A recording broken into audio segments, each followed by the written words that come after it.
Kalau kita mengenal kasih Kristus, kita akan baca dari Roma pasal 15 ayat yang ke-7. Sebab itu terimalah satu akan yang lain sama seperti Kristus juga telah menerima kita untuk kemuliaan Allah. Teman-teman, kalau kita mau belajar menerima kekurangan keluarga kita, mau tidak mau kita harus belajar menerima cintanya Kristus buat kita. Kita harus mempelajari sebesar apa sih kasihnya Allah buat kita. Ketika kita sadar akan hal itu, baru kita bisa belajar menerima ketidaksempurnaan orang lain. Karena waktu kita tahu kita itu nggak sempurna, kita punya banyak salah, kita sering gagal, kita sering masih berbuat dosa. Tapi Kristus tetap menerima kita. Dan disitulah kita bisa merasakan dan menikmati cintanya Allah. Itu yang membuat kita nggak bisa untuk tidak menerima kekurangan orang lain.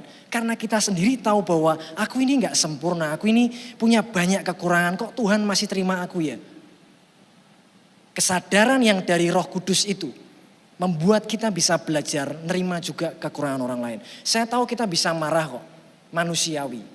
Saya tahu kita bisa kecewa kok, manusiawi. Dengan perlakuan mungkin orang tua atau saudara kita atau keluarga kita. Oke, it's okay. Tapi jangan berhenti di sana. Ketika kita mengalami banyak kekecewaan, mungkin kadang pahit hati, kadang gak puas dengan keluarga kita, banyak ketidaksempurnaan, banyak kerapuhan, lari kepada kasihnya Allah yang sempurna itu. Di mana dia gak pernah meninggalkan kita. Yang orang lain mungkin menolak kita, keluarga kita mungkin gak menganggap kita, tapi Allah menerima kita. Dan inilah rancangan Allah dimulai dari keluarga dan diakhiri di keluarga. Karena nanti di perjanjian baru teman-teman bisa baca surat Paulus yang dia tuliskan, kita semua disebut sebagai anggota keluarga kerajaan Allah. Bahkan konsep di sorga nanti itu family, keluarga. Gak heran kenapa sekarang banyak keluarga itu yang diserang. Sebetulnya isu-isu LGBT, isu gender, isu apapun di keluarga, divorce, perceraian, semua itu untuk menghancurkan keluarga. Kalau keluarga dihancurkan, pengenalan kita akan Allah Bapa dihancurkan. Karena bagaimana Yesus bisa memanggil Allahnya itu Bapa? Bukankah itu konsep family? Di mana kita bisa menemukan kata ayah atau papa? Di keluarga. Kalau keluarga rusak, ingat, yang dirusak itu sebetulnya yang diincar iblis bukan hanya keluarga, tapi pengenalan kita akan Allah. Yang ingin dihantam itu di situ. Maka sekarang teman-teman harus standing for your family. Jangan biarkan keluargamu dihancurkan oleh iblis, oleh kejahatan. Tapi kamu harus berdiri di tengah keluargamu untuk berdoa untuk keluargamu. Dimulai dari hidupmu supaya keluarga kita bisa kembali ke posisi yang seharusnya. Memang tidak sempurna, memang banyak kekurangan, tapi menghadirkan kesempurnaan kasih Allah di dalam keluarga kita. Baik dalam suka maupun duka, dalam sukacita maupun duka cita. Ini adalah pengalaman beberapa waktu ini dalam keluarga saya sendiri. Dari mengenal kasih Allah itu sekarang, dari keluarga saya yang lama yang tidak sempurna, sekarang saya bisa dengan anugerah Allah membangun keluarga saya sendiri. Yang juga jauh dari sempurna. Jauh dari sempurna. Di gambar yang kanan beberapa 1 bulan ini, tepat 1 bulan ini anak saya didiagnosa menderita bronkitis. Ada lendir di saluran nafasnya. Sehingga dia sering batuk-batuk, pilek 1 bulan belum sembuh. Sampai hari ini masih batuk-batuk. Dan itu foto tadi adalah waktu dia di ronsen pertama kali. Dan kita nggak nyangka waktu pertama kali dibawa ke ruangan ronsen di sebuah lab. Dia harus tidur. Untung cepet ya, fotonya cuma sepersekian detik aja, 1 detik selesai. Dia diem aja, padahal seringnya dia nangis, dia berontak, dia kalau lihat hal baru pasti dia nggak nyaman. Tapi waktu itu dia diletakkan dengan diem aja, mungkin kayak Ishak yang mau dipersembahkan sama Abraham.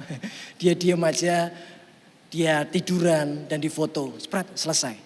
Dan hasil ronsennya memang menyatakan memang ada sesuatu di saluran nafasnya. Dan sampai hari ini masih dirawat. Dan sebulan ini kita berjuang bersama, saya dan istri dan Joshua kakaknya.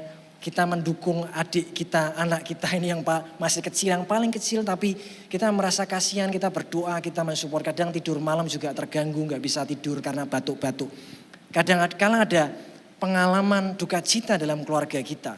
Kadangkala Tuhan bisa memberikan sukacita dalam keluarga kita. Nah, di gambar yang satunya adalah pengalaman anak saya yang besar, Joshua usia 8 tahun. Beberapa waktu yang lalu dia bilang sama kita, waktu lewat di depan sebuah hotel di Semarang, "Pah, Ma, pengen nginep sini." Saya bilang gini, "Kamu berdoa sendiri sama Tuhan. Berdoa sendiri sama Tuhan, minta apa yang kamu inginkan. Karena papamu ini gak punya uang untuk bisa membelikan voucher hotel itu. Dan terus buat apa? Kita gak prioritas. Ngapain nginep di hotel mahal-mahal? Ya kalau yang waktu pas dikasih ya oke gitu." Nah sekian bulan berikutnya, tiba-tiba ada seseorang yang kontak kita dan dia bilang, "Mau gak besok nginep di hotel ini? Ada free voucher buat kalian," gitu. Tanpa nunggu lama, oke. Dan akhirnya kita bisa nginep di hotel tepat seperti yang didoakan oleh Joshua.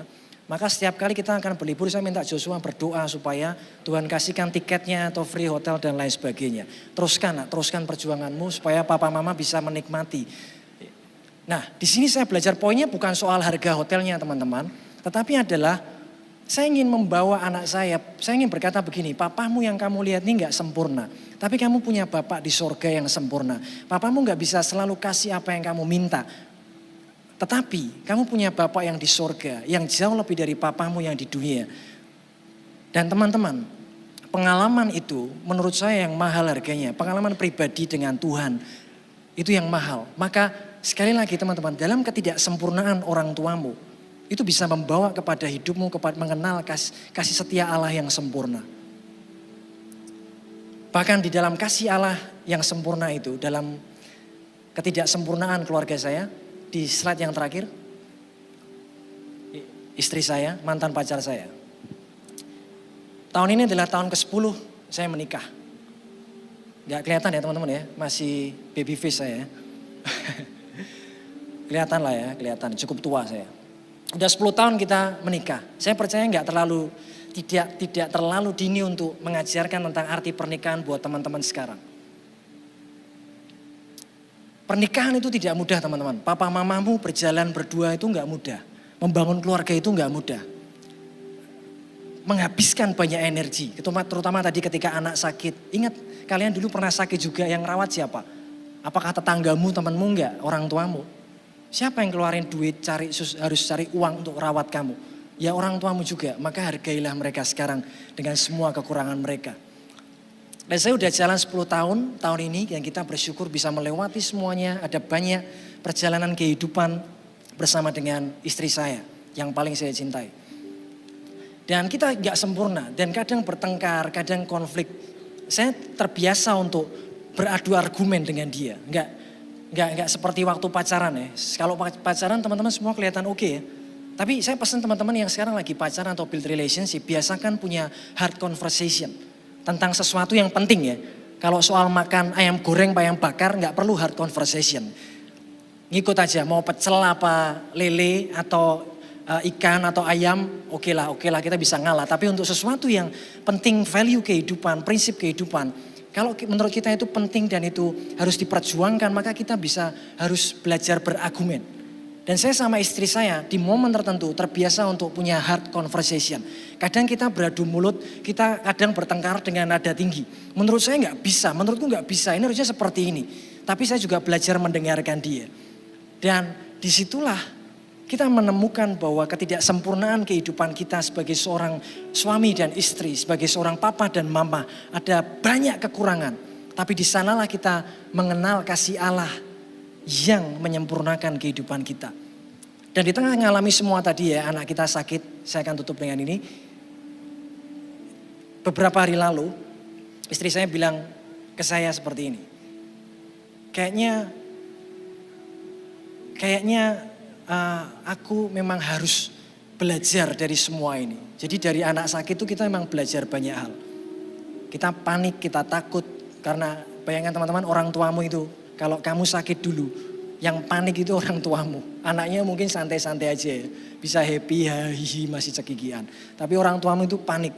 Dan saya ngalami itu. Ketika anak sakit kita itu yang takut, kita yang panik. Dan mau gak mau kita larinya ke Tuhan berdoa. Ya tetap harus ke dokter, tetap harus minum obat. Tapi kita berdoa sama Tuhan. Nah, beberapa hari lalu dia bilang begini, aku memang masih harus belajar ya, ternyata tuh aku masih ada kekurangan ya, aku tuh egois. Istri saya bilang gitu. Dan kadangkala kalau kita berjalan bersama Tuhan, Tuhan itu bisa berbicara dalam hati kita. Bukan saya harus menunjukkan kesalahannya, kadang-kadang iya. Tapi kadangkala Tuhan bisa secara langsung membukakan sesuatu dalam hidupnya atau hidup saya di mana saya harus minta maaf atau dia yang harus mengakui kesalahannya. Dan dia bisa mengenali siapa dirinya bahwa ternyata dengan punya anak, merawat anak itu mendewasakan dirinya. Yang dulu bisa bebas mau dolan, mau pergi kemana, sekarang gak bisa bebas karena anak. Dan dia belajar ternyata kok aku masih egois ya. Aku tuh sebetulnya masih pingin ini, masih pingin itu. Tapi dengan anak sakit ini aku gak bisa begini, aku gak bisa begitu. Dan Tuhan bicara sendiri ke hidupnya, ke hatinya. Tidak harus saya yang negur dia, mungkin misalkan ditegur pun secara langsung juga mungkin belum masuk. Tapi ketika waktunya Tuhan bisa bicara. Dan ini kita bisa terapkan, poin yang terakhir adalah teman-teman, kadangkala orang tua kita tahu mungkin kita benar dan kita nganggap orang tua kita salah. Kadangkala kita perlu hard conversation betul, mengemukakan pendapat oke. Tapi ada momen di waktu tertentu, kita tahu bahwa kita nggak bisa ngubah mereka, keluarga kita.